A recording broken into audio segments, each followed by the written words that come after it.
Do livro Pão Nosso, capítulo 113, Tua Fé. Psicografado pelo médium Chico Xavier, através do Espírito Emmanuel. 113, Tua Fé. E ele lhe disse: Tem bom ânimo, filha, a tua fé te salvou. Vai em paz. Lucas 8:48. É importante observar que o Divino Mestre, após o benefício dispensado, sempre se reporta ao prodígio da fé, patrimônio sublime daqueles que o procuram. Diversas vezes, ouvimos-lo na expressiva afirmação: a tua fé te salvou. Doentes do corpo e da alma, depois do alívio ou da cura, escutam a frase generosa: é que a vontade e a confiança do homem são poderosos fatores no desenvolvimento e iluminação da vida. O navegante sem rumo e que em nada confia, somente poderá atingir algum porto em virtude do jogo das forças sobre as quais se equilibra, desconhecendo, porém, de maneira absoluta, o que lhe possa ocorrer. O enfermo, descrente da ação de todos os remédios, é o primeiro a trabalhar contra a própria segurança. O homem que se mostra desalentado em todas as coisas não deverá aguardar a cooperação útil de coisa alguma. As almas vazias, embalde, reclamam o quinhão de felicidade que o mundo lhes deve. As negações em que perambulam transformam-nas, perante a vida, em zonas de amortecimento, quais isoladores em eletricidade. Passa a corrente vitalizante, mas permanecem insensíveis. Nos empreendimentos e necessidades de teu caminho, não te isoles nas posições negativas. Jesus pode tudo. Teus amigos verdadeiros farão o possível por ti. Contudo, nem o mestre e nem os companheiros realizarão em sentido integral a felicidade que ambicionas, sem o concurso de tua fé. Porque também tu és filho do mesmo Deus, com as mesmas possibilidades de elevação. Emmanuel, Pedro Leopoldo, 22 de fevereiro de 1950. Querido amigo, querida amiga, aqui estamos na lição 113 do livro Pão Nosso, e com o título Tua Fé.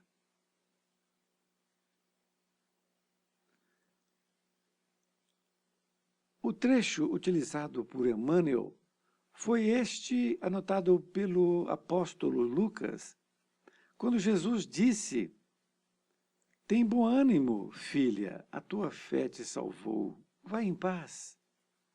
Foi naquele momento sublime em que Jesus, passando aquelas pequenas passagens de Jerusalém, todos querendo segurar em Jesus, apalpá-lo, falar com ele, e a mulher que tinha um fluxo de sangue, naquele momento, pensou consigo mesma, se ao menos eu tocar em suas vestes, eu sararei. E foi assim que aconteceu, porque quando ela assim o fez, Jesus parou, que ele estava caminhando, e disse, quem me tocou? E naquele momento, após ele perguntar, um dos discípulos disse, mestre, você pergunta quem te tocou, todos nós estamos aqui empurrando, não é? Ele disse, não, mas foi diferente. Então foi aí que a mulher se apresentou e disse para ele. E ele então disse essas palavras. Porque saiu o magnetismo dele. Ela, com a tua fé, fez com que o magnetismo saísse dele e viesse para ela. E Emmanuel utiliza desta passagem para nos ensinar um pouco da fé. Ele disse, então, que é importante observar que o Divino Mestre, após o benefício dispensado, sempre se reporta ao prodígio da fé, patrimônio sublime daqueles que o procuram, não é? E é verdade.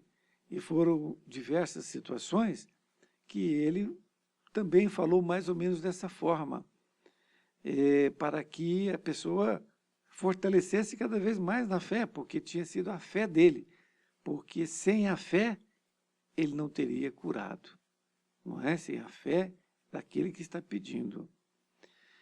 E Emmanuel diz diversas vezes, ouvimos-lo na expressiva afirmação, a tua fé te salvou. E é verdade, foram diversas passagens. Na segunda parte, Emmanuel diz, doentes do corpo e da alma, depois de alívio ou da cura, escutam a frase generosa. É verdade, porque a cura ela era instantânea, tal era o magnetismo de Jesus. E Emmanuel continua dizendo, é que a vontade e a confiança do homem são poderosos fatores no desenvolvimento e iluminação da vida. Então aqui ele fala também desta vontade, desse poder que o homem, que todos nós temos, quando nós estamos voltados para o bem, em querendo uma coisa com fé, com perseverança, não é? E fala daquele que não tem fé, não é? O navegante sem rumo e que em nada confia, somente poderá atingir algum porto em virtude do jogo das forças sobre as quais se equilibra, desconhecendo, porém, de maneira absoluta o que lhe possa ocorrer. Ele fala do navegante, seria aquele que está num barco, não é? E que, não tendo fé, e vindo os ventos, não é, contrários, a chuva, se ele atingir um porto, ou seja, para atracar o seu barco, será em virtude do jogo das forças, sobre as quais equilibra. Ou seja, é o acaso, não é? Porque como ele não tem fé, ele não pede, ele não chama para si aquela ajuda naquele momento, é somente se for uma sorte, não é? Dele não perecer ali diante de tudo o que está acontecendo no mar. Ele faz essa comparação do mar, mas nós podemos trazer para nossas vidas, que no navegante somos todos nós, não é? E no turbilhão de nossas dificuldades aqui na Terra, nós passamos dificuldades de toda a natureza e nós somos, de certa forma, um navegante. Então, se nós não tivermos a fé, aonde nós vamos nos equilibrar, não é? Se a coisa caminhar bem, vai ser realmente o jogo das forças, não é? O acaso, não é mesmo? Que na verdade não existe, não é? Nesta outra parte ele diz, o enfermo, descrente da ação de todos os remédios, é o primeiro a trabalhar contra a própria segurança. Olha que coisa, é um fato, não é? E, infelizmente, já ouvimos algumas pessoas dizerem que foi ao médico, mas não gostou do médico, ou coisa parecida, não é? E que ele passou uns remédios lá, mas que ele não ia tomar o remédio. É verdade. Então, é bom que não tome mesmo, porque senão vai gastar o dinheiro à toa. Porque se não teve confiança no médico, não tem confiança em si mesmo, porque essa pessoa, com certeza, está descrente da vida, né? Não acredita em ninguém. E, desta forma, não adianta tomar remédio, porque nem curar o corpo ele vai fazer isso, não é? Porque falta-lhe fé, não é mesmo? E continua dizendo, um homem que se mostra desalentado em todas as coisas, não deverá aguardar a cooperação útil de coisa alguma. Olha, é muito enfático, não é? Porque se ele está desalentado de todas as coisas, ou seja, não tem fé nenhuma, não é? Ele pode aguardar alguma coisa de bom? Não. Por que não? Porque em tudo Deus faz. Só que em tudo nós também temos que fazer a nossa parte. Se você não fizer a sua parte, não adianta. E neste caso que você está pedindo, você tem que fazer a sua parte, que é ter a fé. Não é? Então, nada vai acontecer mesmo, porque você não está receptivo, não é? Então, não adianta os bons espíritos, Jesus, não é? Enviar alguma coisa para você. Você não está acreditando em nada. Continua dizendo, as almas vazias embalde reclamam o quinhão de felicidade que o mundo lhes deve. Então, as almas vazias, que não têm fé, não é? Que é o título da lição, reclamam que estão sendo injustiçadas, que Deus não existe, que Deus não liga para elas, não é? E fica sempre querendo que o amor venha de Deus de forma simples, sem nenhum esforço de sua parte, não é mesmo? Continua dizendo que as negações em que perambulam transformam-nas perante a vida em zonas de amortecimento, quais isoladores em eletricidade. Interessante a comparação de Emmanuel, porque o isolador, não é?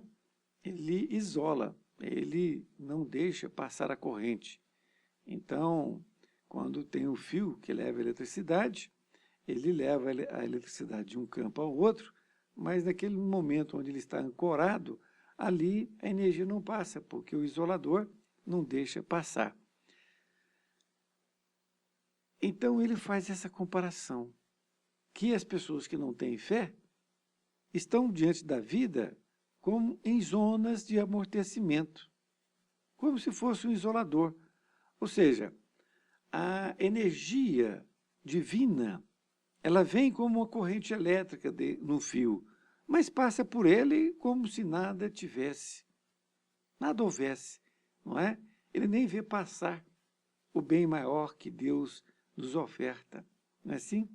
Então, se a pessoa não tem fé, ela pode estar perambulando aí na rua e uma pessoa passar por ela e lhe trazer, por exemplo, um lenitivo, um carinho, uma palavra amiga, mas para ele aquilo não tem sentido. Por quê? Porque ele não está receptivo. Ele nem ouve o que o outro está falando. Passa a corrente vitalizante, mas permanecem insensíveis. É exatamente isso, não é? A corrente, nesse caso, são as pessoas que vão levar a ele o amparo, uma saída para aquele problema que ele está passando. Continua dizendo, nos empreendimentos e necessidades de teu caminho, não te isoles nas posições negativas. Olha, o convite é muito importante. Muito importante. Então, nos empreendimentos e necessidades de teu caminho, que todos nós passamos dificuldades de toda ordem, não é? Então, ele está dizendo para nós, o que nós temos que fazer? Se você estiver uma necessidade no caminho, não te isoles nas posições negativas. Olha, vamos dar exemplo. Então ele está dizendo, Emmanuel, para que nós não isolemos. O que é isolar? É nós ficarmos numa posição negativa, sem fé, achando que todos estão contra nós, que Deus não existe, não é? E que eu sou um pobre coitado, que Deus não olha para mim, não é assim? Toda posição negativa. Emmanuel foi claro. Qualquer que seja a posição negativa. Se você ficar nela, você está perdendo tempo. Perdendo tempo, criando doenças, não é? E se isolando, que essa é a palavra, essa é a posição que você está. Se você não está receptivo, você não recebe nada, não é mesmo? Na finalização, Emmanuel ainda continua a nos alertando de outras formas. Vejam bem, ele afirma, Jesus pode tudo. Jesus pode tudo. Teus amigos verdadeiros farão o possível por ti. Contudo, nem o mestre e nem os companheiros realizarão, em sentido integral, a felicidade que ambicionas, sem o concurso de tua fé, porque também tu és filho do mesmo Deus, com as mesmas possibilidades de elevação. Então, na conclusão, meus queridos amigos e amigas, ele é muito enfático, ele é muito direto, não tem como não entender o que ele está querendo nos dizer. Veja bem, ele diz que Jesus tudo pode, que os nossos amigos vão fazer de tudo para nós. Mas o mestre e nem os companheiros vão realizar no sentido integral a nossa felicidade sem a participação da nossa fé. Não vai fazer absolutamente nada. Por quê? Porque também cada um de nós é filho do mesmo Deus, com as mesmas possibilidades de elevação. Então é preciso que nós nos integremos a este complexo da fé. Porque quando nós nos ligamos à fé, nós passamos a fazer parte de um sentido integral da humanidade. E aí todas as forças positivas virão até nós, porque nós estamos receptivos. Nós estamos puxando essa força para nós. Querido amigo, querida amiga, uma lição que nós devemos refletir para que cada dia que nós possamos sair de casa, nós tenhamos esta fé para as pequenas e para as grandes coisas. Independente do que nós vamos fazer, falar, pensar, que a fé esteja à frente de tudo. Que a fé chegue antes de nós, não é? Como pode ser isso? Se você amanhã tem uma conversa com uma pessoa, uma conversa difícil, por exemplo, o que você faz? Antes, na noite anterior, ou nos momentos anteriores, você leva a Deus, faz uma oração, pede àquela pessoa para receber aquela energia que você está levando a Ele, porque horas depois você vai estar com Ele. E tudo se resolve, seja qual problema for. Caso deseje saber sobre qualquer lição, envie um e-mail para nós. rabiraboni@gmail.com, que será um prazer em responder. Um grande abraço e até mais ver. Fique com Deus.